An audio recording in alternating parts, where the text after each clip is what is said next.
Selamat datang di kanal YouTube Kontan TV.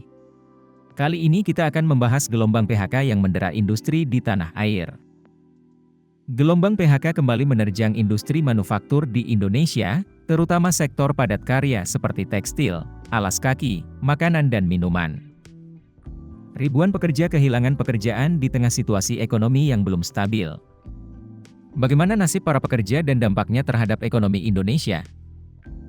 Sejak awal 2024, 13.800 pekerja di industri tekstil di Jawa Barat, Jawa Tengah, dan Jawa Timur di PHK.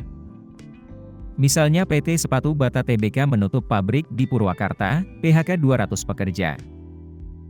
Presiden Asosiasi Serikat Pekerja Indonesia Mirah Sumirat menyebut total 5.000 pekerja di berbagai sektor industri yang melakukan PHK karyawan sejak Januari 2024. Hal ini juga berdampak kepada klaim jaminan hari tua atau JHT di BPJS Ketenagakerjaan meningkat, dengan 892.000 klaim dan 13,55 triliun rupiah pembayaran JHT per April 2024. Ada beberapa alasan yang menyebabkan PHK massal di Indonesia.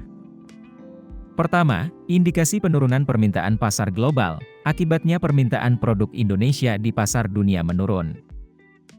Ketua Komite Tetap Kebijakan Publik Kamar Dagang dan Industri Indonesia, Chandra Wahyudi mencontohkan pabrik sepatu dan alas kaki terdampak penurunan permintaan ini, sehingga ekspor ke Eropa berkurang.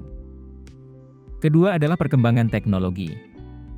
Peralihan ke otomasi produksi, seperti di Tokopedia dan TikTok, menyebabkan PHK.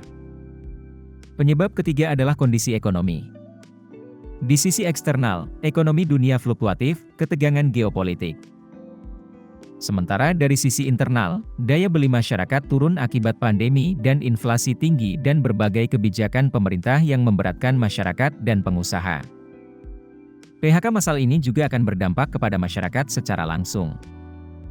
Apalagi beban bagi pekerja dan keluarga, terutama di masa tahun ajaran baru. Walhasil akan memperparah angka kemiskinan dan ketimpangan di Indonesia. Jika tidak ada penanganan khusus, kondisi ini bisa memicu potensi krisis, apalagi jika nilai tukar rupiah terus melemah. Gelombang PHK menjadi indikator rapuhnya ekonomi Indonesia. Diperlukan solusi komprehensif dari pemerintah dan pengusaha untuk mengatasi PHK dan menciptakan lapangan kerja baru.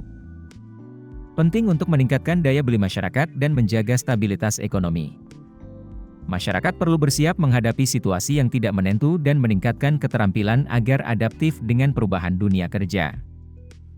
Demikian kabar terkini PHK massal di industri manufaktur dan industri berbasis teknologi di Indonesia.